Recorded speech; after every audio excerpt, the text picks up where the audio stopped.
Bisa, Pak.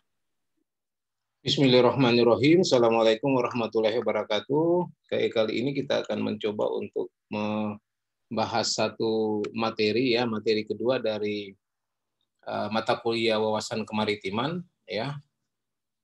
Mata kuliah ini adalah mata kuliah wajib untuk semua mahasiswa yang kuliah di perguruan tinggi Universitas Halu Oleo, karena salah satu visi kita adalah unggul di bidang kemaritiman dan pedesaan. Untuk itu Anda diwajibkan untuk mengetahui sebenarnya apa sih sebenarnya yang berkaitan dengan kemaritiman ya, karena negara kita juga negara maritim yang akhirnya nanti Anda mempunyai wawasan dimanapun prodi Anda diwajibkan mempunyai wawasan yang berkaitan dengan kemaritiman ya. Di materi pertama itu dijelaskan tentang kontrak kuliah dan sebagainya. Di materi kedua yang ada adalah definisi maritim, kepulauan, dan Nusantara. Dalam materi ini akan kita jelaskan sebenarnya bagaimana sebenarnya dari kondisi maritim Indonesia itu sendiri, sejarahnya bagaimana sampai kita bisa dikategorikan sebagai negara maritim, dan apa itu kepulauan, apa itu maritim, dan apa itu Nusantara. Semua keterkaitannya ada. Ya, semua keterkaitannya ada, dan sebenarnya materi ini tidak terlalu sulit karena semua Anda bisa dapatkan di internet untuk bisa menjadi bahan acuan bacaan Anda. Di samping itu juga Anda bisa belajar sendiri, ya, mengembangkan wawasan sendiri untuk bisa mengerti tentang kemaritiman itu sendiri. Karena wawasan kemaritiman mengajak Anda untuk mengerti tentang Indonesia dan kepulauan Indonesia serta seluruh sumber daya yang ada di Laut Indonesia. Ya, oke. Definisi maritim dan kemudian kepulauan dan Nusantara itu Anda bisa lihat bahwa secara sederhana ya, negara maritim itu diartikan sebagai negara yang dikelilingi dengan laut atau perairan yang luas. Jadi satu negara di sekitarnya adalah lautan, itu adalah kita bisa katakan sebagai negara maritim. Ya, dan negara maritim sebenarnya negara itu memiliki luas area laut yang lebih luas daripada daratannya. Jadi kalau kita luas lautan yang sangat luas, kemudian di tengahnya ada pulau dan itu membentuk seperti negara, maka sebenarnya itu dikategorikan sebagai negara maritim. Karena maritim adalah satu negara yang memiliki luas laut yang lebih luas dari daratan.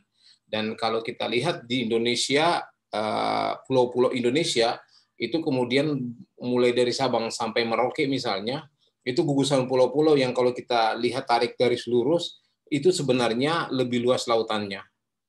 Ya, tapi tentu sejarah dari bagaimana memberikan penamaan tentang negara kemaritiman Indonesia itu mempunyai sejarah tersendiri untuk bisa dipahami.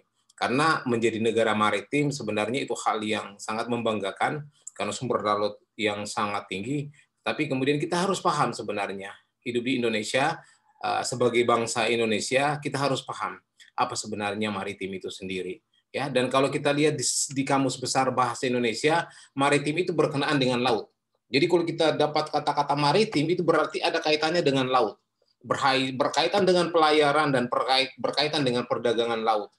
Karena memang sejarah Indonesia itu adalah sejarah kemaritiman yang sangat kuat dengan banyaknya kerajaan-kerajaan yang kuat di kemaritiman, misalnya Sriwijaya dan kemudian di Selat Malaka, itu betul-betul memberikan kekuatan spiritual dan memang kekuatan yang luar biasa bagi negara kita, ya Indonesia, untuk kemudian betul-betul bisa kuat di laut. Tentu kalau ini ya membutuhkan sumber daya yang besar, tetapi sumber daya laut itu juga tersedia, ya. Jadi sekali lagi Anda bisa pahami bahwa ada satu negara yang luas lautnya itu lebih luas dari daratan, itu bisa dikategorikan sebagai negara maritim. Ya, itu. Oke, saya lanjut ya. Di dunia ya kita bisa melihat bahwa negara maritim di dunia itu cukup ada 100 lebih, 157 kalau tidak salah ya. Itu contoh negara maritim seperti Kanada. Walaupun Kanada di benua misalnya, tapi kemudian luas lautnya jauh lebih luas. Dia nomor 1 terluas ya. Kemudian ada Belanda. Belanda memang luar biasa. Teknologi kemaritimannya luar biasa. Malah dia bisa membuat daerahnya negara Belanda itu sendiri memang walaupun lebih rendah dari lautan, tapi kemudian mereka sangat-sangat aman dengan konstruksi bendungan dan konstruksi yang luar biasa tentang kelautan. ya. Tentu juga negara kita Indonesia, Papua Nugini karena dia di bagian timur Indonesia yang kemudian merdeka sendiri dan dia merupakan satu negara yang juga luas lautnya jauh lebih besar. Kepulauan Jepang misalnya, negara Jepang. Jepang itu mempunyai luas laut yang juga jauh lebih besar daripada daratannya. Ya, Inggris misalnya, Selandia Baru misalnya, dan ada sekitar 100-an lebih sebenarnya negara-negara yang mempunyai luas lautan itu lebih besar daratan sehingga dia dikategorikan sebagai negara maritim. Kemudian kalau kita lihat lebih spesifik lagi di dunia ini, ya memang dalam hal negara-negara maritim ini sendiri itu nanti dia punya organisasi sendiri dan kita akan lihat sebenarnya ya sebentar. Jadi negara-negara yang mempunyai sekali lagi yang mempunyai perairan yang luas dan mengelilingi daratan teritorinya serta memiliki garis pantai yang panjang itu dikategorikan sebagai negara-negara maritim yang contohnya seperti di atas ya. Kalau dilihat dari garis pantainya, Indonesia kan 54.716. Ini data yang ada yang kita bisa lihat. Itu menempati peringkat kedua, memiliki garis pantai terpanjang setelah Kanada. Jadi Kanada 202.800 km dia punya luas panjang garis pantainya. Walaupun kalau kita lihat Kanada itu kan benua yang kemudian di daratan sebenarnya, tapi kemudian luas lautnya itu juga sangat luas sehingga dia dikategorikan sebagai negara maritim ya. Oke. Ini yang saya bilang tadi ya, ada satu international organization namanya International Maritime Organization yang merupakan organisasi internasional antar negara-negara dunia yang bergerak di bidang kemaritiman. Jadi bidang maritim itu ada kumpulan negara-negara, ya IMO namanya ya. Dan organisasi ini didirikan melalui PBB tahun 1948 dan saat ini ada 175 negara ya sebagai anggota IMO dan yang berupa negara-negara yang memiliki wilayah laut dan perairan. Jadi sebenarnya ya memang ada beberapa kalau kita lihat negara-negara yang luas daratannya juga sebanding atau malah lebih luas daratannya, tapi kemudian dia punya lautan sehingga masuk juga dalam organisasi International Maritime Organization. Walaupun tidak selamanya definisi dari luas lautan lebih luas dari daratan itu masuk dalam cakupan organisasi negara ini, negara-negara ini ya. Oke, Indonesia itu masuk dalam satu organisasi ini itu mulai bergabung sejak tahun 1991. Ya, setelah UNCLOS. Nanti saya jelaskan sebentar apa itu. Ya, jadi pengetahuan kita tentang negara maritim dan Indonesia masuk sebagai anggota negara internasional organisasi dalam maritim ini sendiri itu menjadi penguatan bahwa betul-betul negara-negara kemaritiman itu mempunyai konsentrasi yang hebat tentang kelautan itu sendiri. Dan sebenarnya pengembangan ini memang berdasarkan pada sumber daya yang ada. Ya, oke, saya lanjut ya. Oke, pertanyaannya adalah sejak kapan sih sebenarnya Indonesia menjadi negara maritim? Iya kan? Anda pasti bertanya-tanya, sejak kapan Indonesia menjadi negara maritim? Ya, itu. Jadi Indonesia ditetapkan sebagai negara maritim dunia itu tepatnya pada tahun 1982 secara hukum, ya secara hukum. Karena sebelumnya itu sudah ada deklarasi Juanda sebenarnya. Tapi secara hukum 1982 penetapan Indonesia sebagai negara maritim itu ditertuang dalam United Nations Convention on the Law of the Sea. Jadi UNCLOS ya 1982. Jadi Indonesia itu disebut sebagai suatu negara maritim dan mempunyai prinsip negara kepulauan. Jadi archipelagic state principle yang ada.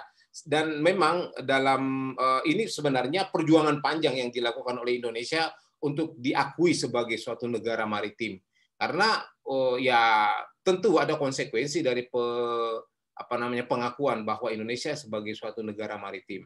Karena memang tentu UNCLOS ini sendiri mengatur ya luas lautan Indonesia ataupun suatu negara-negara yang ada di dunia, bagaimana mereka mengatur lautan, bagaimana mereka mengeksploitasi lautan, bagaimana mereka menjaga lautan mereka, bagaimana batas-batas wilayah negara yang berkaitan dengan lautan, itu ada semua aturan-aturannya. Dan ketika Indonesia masuk ke dalam organisasi ini, dia punya kekuatan untuk bisa menentukan di mana letak luas dari wilayah laut Indonesia. Karena itulah sebenarnya setelah masuk resmi menjadi UNCLOS, teritori Indonesia yang kemudian masuk yang tadinya ada hanya pinggir laut misalnya 3 mil, kemudian itu berkembang 12 mil, dan kemudian ada zona ekonomi eksklusif, itu yang kemudian menjadi suatu kekuatan hukum Indonesia sebagai suatu negara maritim.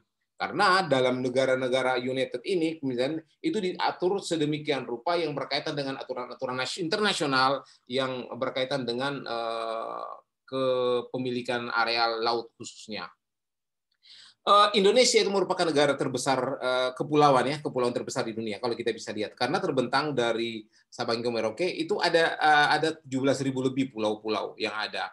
Ada data terakhir yang di jurnal yang nanti Anda bisa lihat totalnya, ya, berapa luas wilayah laut Indonesia, tapi data yang saya coba ungkap adalah 17.000. Nanti bisa dilihat data kril yang ada yang berkaitan dengan total berapa sih sebenarnya pulau-pulau besar dan pulau kecil yang ada di seluruh Indonesia, karena memang kita mempunyai sekitar 5 pulau besar, kemudian ada sekitar 8-10 pulau sedang, dan pulau-pulau kecil itu sangat banyak, ya, ribuan. Dan memang dari luas total laut Indonesia itu ada 3,25 juta kilometer, ya, dan itu adalah lautan, dan kemudian luas daratan kita lebih kecil, 2.550 juta kilometer. Itu adalah luas daratan kita. Sehingga karena kondisi inilah sebenarnya Indonesia itu ditetapkan sebagai negara maritim. Ya, selain itu, potensi kelautan perikanan Indonesia juga sangat besar karena banyak organisme dan banyak sumber daya yang ada di lautan. Bukan hanya organisme yang kemudian bisa bergerak, tapi kemudian ada sumber daya yang kemudian itu menjadi hak Indonesia untuk bisa dikelola. Jadi memang kalau kita lihat luasan total laut Indonesia yang sangat luas, lebih luas malah dari daratannya, apalagi setelah ditetapkan dalam zona ekonomi eksklusif, dan memang luas laut kita jauh lebih luas, itu memang betul-betul bahwa Indonesia, kalau kelihatan kan memang betul, ya, Indonesia itu di tengah-tengah, ya, dan kemudian uniknya itu Indonesia mempunyai keunikan pulau yang luar biasa, sehingga sumber dayanya juga mempunyai kearifan, mempunyai sumber daya yang luar biasa yang kemudian itu bisa menjadi kekuatan tersendiri bagi negara Indonesia, ya. Oke, satu informasi tentang sejarah dulu yang saya ingin jelaskan kepada semuanya, ya, semua yang program mata kuliah ini. Jadi ketika Soekarno dan Hatta memproklamirkan kemerdekaan Indonesia 17 Agustus, sebenarnya wilayah Indonesia itu hanya sebatas pada wilayah Hindia Belanda yang dijajah Belanda, ya. Kemudian ditambah dengan Malaka, Borneo Utara, Papua, Timur, dan kepulauan di sekelilingnya. Walaupun memang timur, kemudian ada Timur Leste yang terpisah, ya, itu berdasarkan sidang BPUPKI tanggal 11 Juli 1945. Jadi karena ingat bahwa ketika berdirinya satu negara, maka sebenarnya luas negara sudah harus, lokasi negara, wilayah negara itu harus ada. Karena syarat berdirinya negara itu harus ada negara, harus ada lokasi, harus ada daerah, harus ada tempat yang menjadi negara itu sendiri. Harus ada masyarakat, harus ada people misalnya, harus ada negara itu sendiri, kedaulatan misalnya, dan kemudian yang berikutnya harus ada daerah atau lokasi tempat negara itu. Sehingga Indonesia ketika 17 Agustus memproklamirkan Indonesia, maka kemerdekaan Indonesia, maka itu luasan wilayahnya itu mencakup Hindia Belanda. Semua yang dijajah oleh Belanda yang ada di Nusantara, maka Malaysia yang dijajah oleh Inggris itu tidak masuk dalam negara kita, ya. Kita hanya yang di Hindia Belanda. Itu perjanjian ketika terjadi perang kemerdekaan dan perebutan kemerdekaan dulu, ya. Oke. Wilayah laut Hindia Belanda ini. Jadi kalau sejak Indonesia merdeka dan kemudian ditetapkan itu hanya sekitar 3 mil dari daratan. Sehingga sebenarnya peraturan ini memang luar biasa menjadi satu kelemahan besar sebenarnya. Karena ketika wilayah laut Hindia Belanda itu kan dia akan menghubungkan pulau-pulau besar. Jadi dia hanya sekitar 3 mil. Sehingga ada potensi terpecah. Coba lihat garis gambar latar di belakang. Ya, warna merah adalah luas laut dan luas laut yang dikuasai oleh suatu negara, khususnya Indonesia. Sehingga yang tidak masuk dalam garis merah itu adalah laut internasional. Ini dulu ketika ditetapkan, maka sebenarnya Laut Jawa, Selat Makassar, Laut Sulawesi, Laut Banda, Laut Arafura, statusnya merupakan perairan internasional. Jadi bukan kedaulatan negara ketika masa pemerintahan pertama. Pada masa ini sebenarnya wilayah Republik Indonesia itu mengacu pada ini, Ordinasi Hindia Belanda tahun 1939, yaitu Territorial, Zen and Maritime Kringer Ordonative. Jadi TZMKO ini 1939 yang menetapkan bahwa luas laut Indonesia itu 3 mil saja dari daratan. Jadi akhirnya luas di tengah-tengah itu merupakan laut internasional. Sehingga sebenarnya dalam peraturan Hindia Belanda ini pulau-pulau di wilayah Indonesia itu dipisahkan oleh lautan. Kita memang terpisah betul oleh lautan. Malah di tengah-tengahnya itu bukan wilayah kita, itu wilayah internasional. Ya. Jadi di sekeliling kita itu wilayah internasional karena hanya kita sejauh 3 mil dari garis pantai, sangat dekat. Dan ini berarti kapal asing itu boleh masuk pada wilayah Indonesia. Dia bisa mengitari kita karena dia masih di perairan internasional. Ini. Jadi itu luar biasa ketika ditetapkan TZMKO 1939 itu merupakan satu pembatasan dari luas wilayah yang hanya mencakup 3 mil, ya itu. Kemudian saat awal kemerdekaan itu sebenarnya kita ketahui bahwa ini akan mengancam kedaulatan NKRI. Karena apa? Ya karena apa? Bahwa hanya 3 mil itu tidak cukup sebenarnya. Dilepas setelah 3 mil itu kemudian merupakan suatu perairan internasional dan ini sangat membahayakan, ini mengancam kedaulatan negara. Untuk itu sebenarnya ya kemudian ada deklarasi Juanda. Deklarasi Juanda itu pada tanggal 13 Maret 1957 itu Perdana Menteri Indonesia Insinyur Juanda Kartawijaya itu mendeklarasikan deklarasi Juanda. Ya, deklarasi Juanda. Intisari dari deklarasi Juanda itu dengar begini. Segala perairan di sekitar, di antara dan yang menghubungkan pulau-pulau atau bagian pulau-pulau yang termasuk daratan negara Indonesia dengan tidak memandang luas atau lebarnya adalah bagian-bagian yang wajar daripada wilayah daratan negara Republik Indonesia.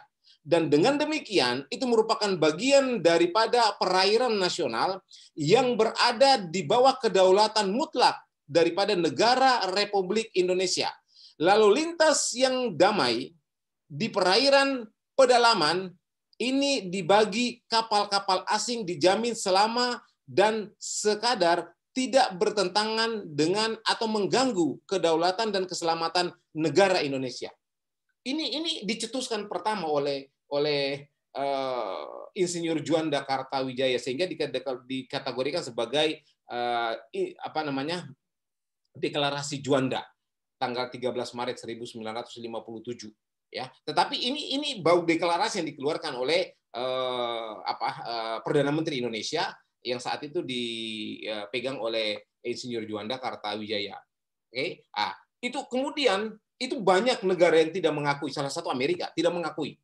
Betul-betul akhirnya terjadi perjuangan panjang yang dilakukan oleh pembesar-pembesar negara Indonesia, negara kita, untuk kemudian mencoba untuk meyakinkan dunia bahwa luas negara kita itu tidak hanya 3 mil, harusnya.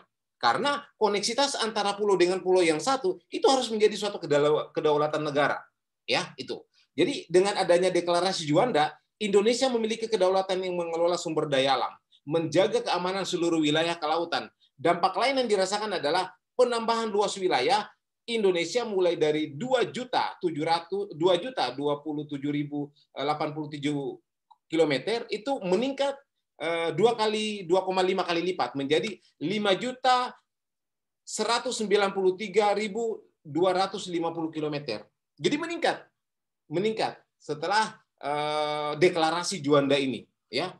Tapi kemudian apakah ia bisa kemudian tercapai? Pertanyaannya belum. Ya. Baru dideklarasikan, belum ada pengakuan internasional. Karena ini baru resmi ketika ada pengakuan internasional, ya. Oke. Kemudian setelah tahun 82, bayangkan panjangnya perjalanan itu, puluhan tahun, baru kemudian United Nations Convention of the Law on the Sea UNCLOS yang saya sudah jelaskan di belakang tadi pada tahun 1982 mengakui kedaulatan perairan Indonesia. Amerika Serikat tetap mempertahankan posisinya yang kontra sebenarnya, menolak deklarasi Juanda hingga tahun 1982.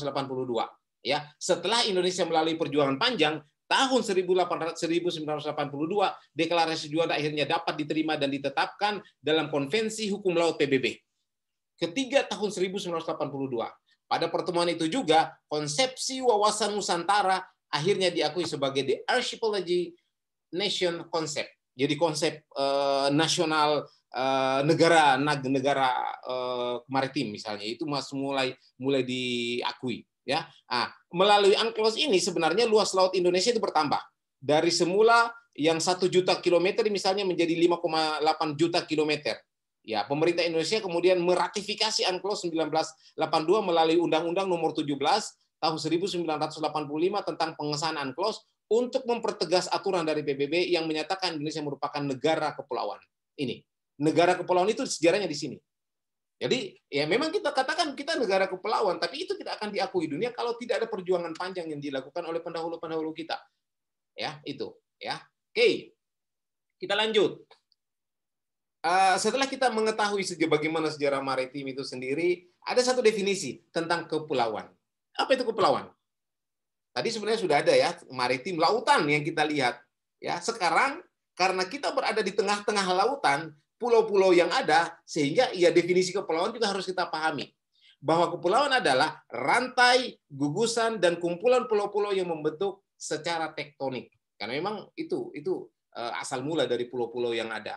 Dalam Undang-Undang Nomor 6 tahun 1996 tentang perairan Indonesia, itu dimaksudkan dengan kepulauan adalah suatu gugusan pulau, termasuk bagian pulau dan perairan di antara pulau-pulau tersebut, dan lain-lain wujud alamiah yang hubungan satu dengan yang lain demikian eratnya sehingga pulau-pulau, perairan, dan wujud alamiah lainnya itu merupakan satu kesatuan geografi, kesatuan ekonomi, pertahanan keamanan, dan politik yang hakiki atau yang secara historis dianggap sebagai demikian.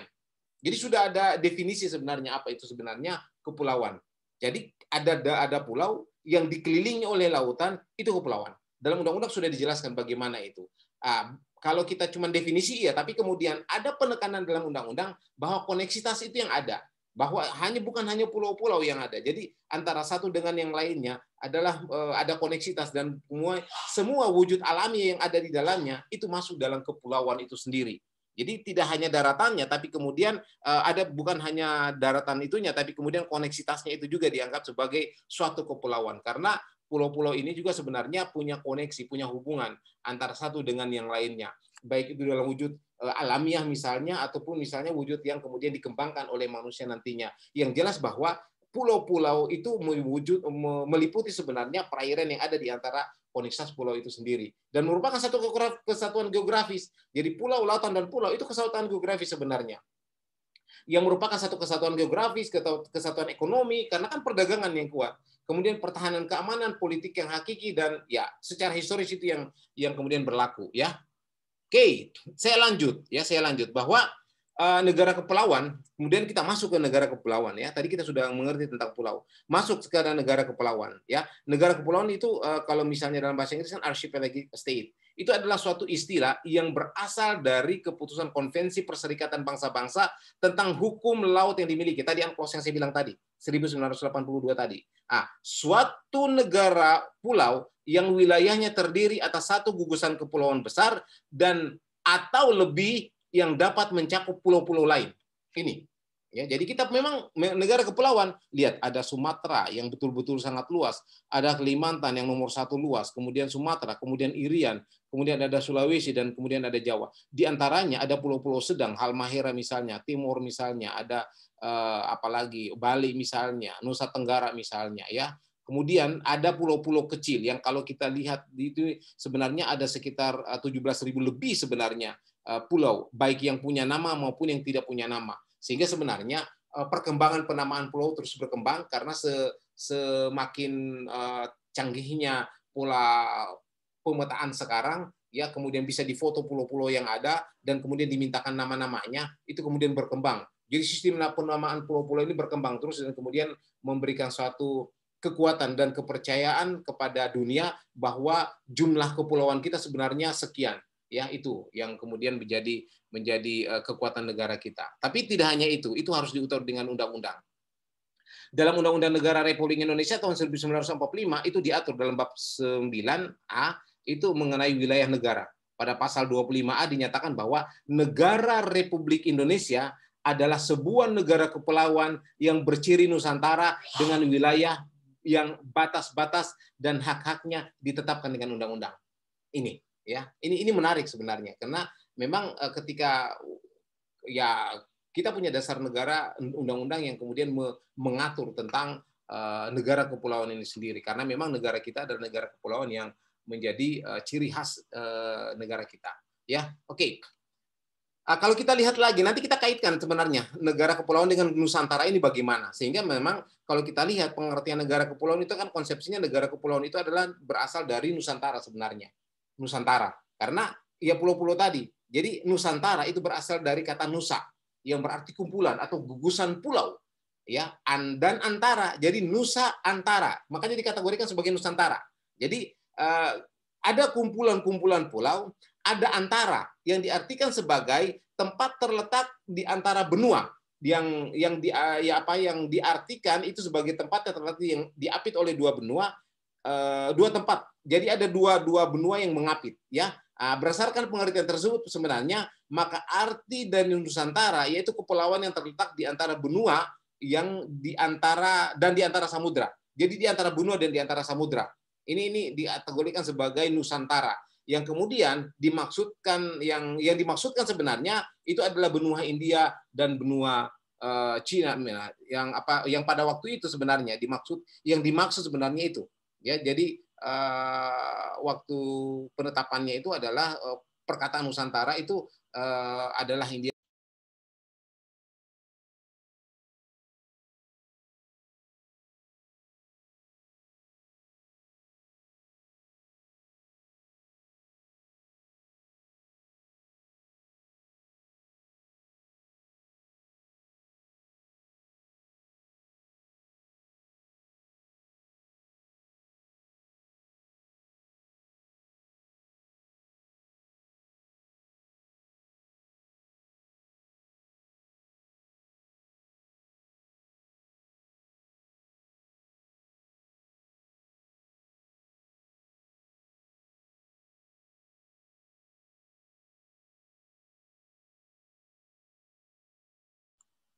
Oke, kedengaran? Iya Pak, kedengaran. Saya lanjut ya. Jadi Nusantara itu begitu. Jadi ada kumpulan pulau-pulau dan kemudian ada antara yang berarti di antara dua pulau yang dua benua sebenarnya yang kemudian dikategorikan sebagai Nusantara, ya. Dan memang kalau kita lihat sebenarnya gugusan pulau-pulau Nusantara itu sendiri sangat-sangat luas ya, mulai dari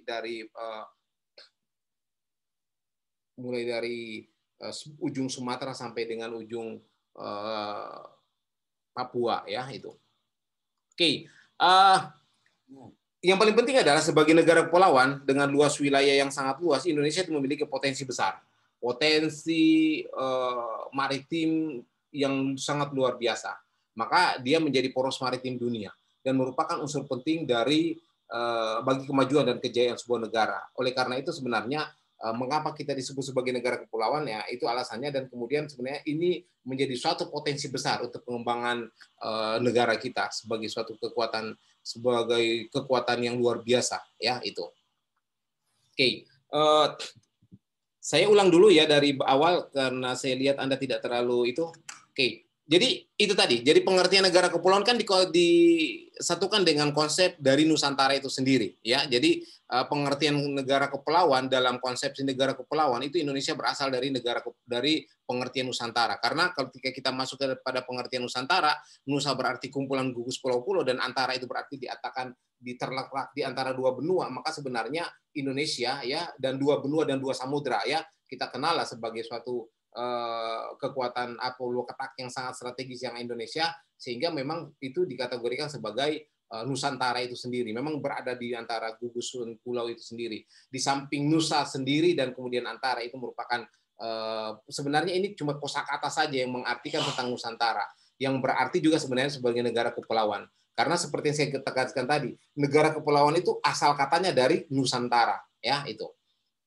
Oke, saya lanjut lagi bahwa Indonesia sebagai negara kepulauan, negara Nusantara yang kemudian wilayahnya itu memang luas lautnya ya terluas sebenarnya ya terluas dan jumlah kalau kita lihat Indonesia itu merupakan satu negara kepulauan terbesar di dunia dan Indonesia memiliki potensi besar dalam sumber daya kelautan dan salah satunya kalau kita bisa lihat Indonesia itu menjadi poros maritim dunia karena memang alur lalu lintas dunia dan merupakan unsur penting dari kemajuan dan kejayaan sebuah negara karena kita punya potensi sumber daya yang luar biasa ya sehingga Indonesia itu disebut sebagai negara kepulauan atau Nusantara ya itu. Apa keuntungannya dari negara kepulauan ini sendiri ya? Keuntungan dari negara kepulauan ini memang karena terbuka peluang yang prospektif untuk mengelola sumber daya ya di kawasan pesisir kita, pulau-pulau kecil kita atau pulau-pulau kita itu banyak potensi-potensi yang bisa digali untuk bisa dikembangkan. Karena ini sesuai dengan ketentuan undang-undang yang saya bacakan tadi ya. Selanjutnya pengembangan dan peningkatan serta pembangunan itu ada pembangunan sarana dan kemudian prasarana di kawasan ini itu akan memberikan nilai tambah dari kawasan tersebut. Ada pembangunan pelabuhan yang kemudian itu menjembatani antara satu dengan yang lainnya yang menjadi kekuatan besar kita dan ini menjadi penopang ekonomi negara kita yang betul-betul sangat bisa menjadi sangat kuat sebenarnya karena perdagangan kemudian pengembangan ekonomi yang lain itu betul-betul sangat-sangat memberikan harapan besar bagi pengembangan negara kita dan ini sebagai satu negara kepulauan itu Indonesia mempunyai potensi sumber daya laut yang besar menunjang kehidupan seluruh masyarakat Indonesia. Ada potensi perikanan, ada kelautan, ada pariwisata, ada mineral, minyak, gas, potensi sumber daya lainnya, dan itu menjadi modal dasar pembangunan nasional negara maritim. Ya, itu yang paling penting Anda pelajari. Oke, yang berikutnya ini, coba kita lihat potensi negara maritim kita. Mungkin ini tidak terlalu jelas karena kecil kelihatannya, tapi nanti Anda bisa download di internet. Bagaimana sih sebenarnya potensi energi laut kita yang betul-betul sangat tinggi. Dan bagaimana sih potensi kekayaan laut Indonesia? Karena kita punya minyak bumi, kita punya garam, kita punya ikan, ada tumbuhan, ada mutiara, ada karang, banyak lagi, ada mangrove misalnya, itu banyak lagi. Karena memang potensi-potensi ini itu merupakan kekuatan negara kita, kekuatan untuk menghasilkan devisa negara, kekuatan untuk menghasilkan ekonomi, menguatkan ekonomi negara. Dan bukan hanya itu sebenarnya, justru sebenarnya kekuatan kelautan kita yang kalau dikelola dengan baik itu bisa menjadi modal besar pembangunan yang betul-betul bisa membangkitkan ekonomi negara kita. Ya itu. Dan ya kalau kita lihat ya potensi perikanan kita itu ada ya ini data yang saya dapat ya itu sekitar ini tentu ini sudah berkembang lagi ya. Ada potensi perikanan 32 miliar dolar misalnya, ada 56 dolar potensi miliar dolar ya potensi kekayaan pesisir alami misalnya. Ini adalah potensi-potensi kemaritiman Indonesia. Karena potensi kemaritiman bukan hanya potensi perikanan, tapi kemudian potensi jasa, ya, potensi pertahanan misalnya, ada potensi industri mineral dan lain-lainnya. Dan memang dari kalau kita lihat ya 2/3 wilayah Indonesia itu kan lautan, itu memiliki garis pantai yang luas dan memang kalau saya sudah jelaskan di awal tadi, karena luas lautan kita, garis pantai kita panjang, ini yang kemudian menjadi suatu kekuatan besar di kita. Dan ya tentunya karena lautan itu banyak sumber dayanya, ada terumbu karang, ada mangrove, ada lamun, dan itu mempunyai nilai tersendiri. Dikatakan bahwa 20% besar sumbangan terumbu karang untuk Indonesia itu bagi laut dunia. Bayangkan bukan hanya bagi Indonesia, bagi dunia pun itu mempunyai potensi yang luar biasa sekali, ya. Dan memang kalau kita lihat ya ada 40 juta manusia itu berkesempatan untuk bekerja di sektor kelautan misalnya. Ya, itu adalah nilai perekonomian laut Indonesia yang diperkirakan itu ada sekitar 36.000 triliun ya sampai dengan 60.000 triliun per tahun. Tapi kemudian ini belum terlalu optimal dimanfaatkan ya, belum terlalu optimal dimanfaatkan. Kenapa? Karena memang kita di samping belum terlalu optimal, kita merasa bahwa kekuatan kelautan kita itu memang membutuhkan investasi yang sangat besar sekali. Karena investasi inilah sebenarnya yang membutuhkan ya kekuatan besar yang harus dipenuhi untuk kemudian bisa memperkuat negara kita sebagai suatu negara maritim. Dan kalau kita lihat lagi potensi besar laut yang ada, ya spesifikasi ya untuk khusus untuk kalau perikanan misalnya itu kita itu masuk 10% komoditas perikanan dunia, ya itu.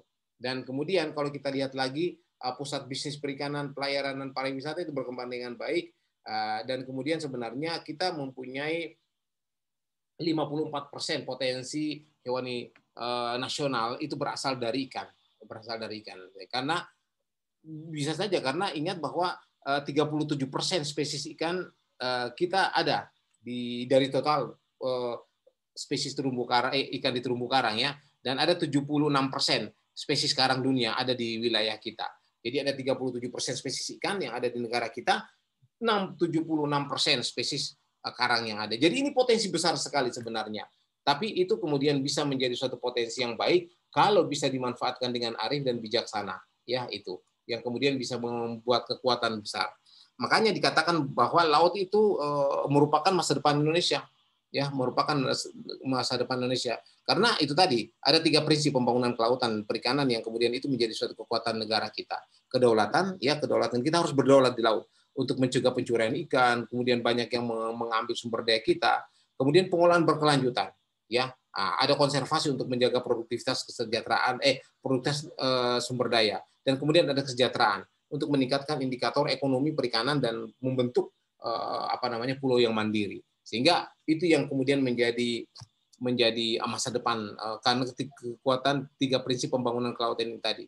Dan memang ada kalau misalnya kita lihat ya, presiden kita mempunyai 5 sudah mengembangkan kemaritiman, sekarang ada 5 poros kemaritiman yang dilakukan, ya pembangunan budaya maritim, meningkatkan diplomasi maritim, membentuk infrastruktur kelautan, mengembangkan industri berkelanjutan, itu memperkuat pertahanan keamanan. Sehingga memang itu akan menjadi suatu upaya untuk mensejahterakan masyarakat kita, ya itu. Oke, saya kira itu yang bisa saya sampaikan untuk semuanya ya. Dan saya kira ini nanti bisa menjadi bahan kita kemudian untuk bisa dilihat lebih baik lagi ya.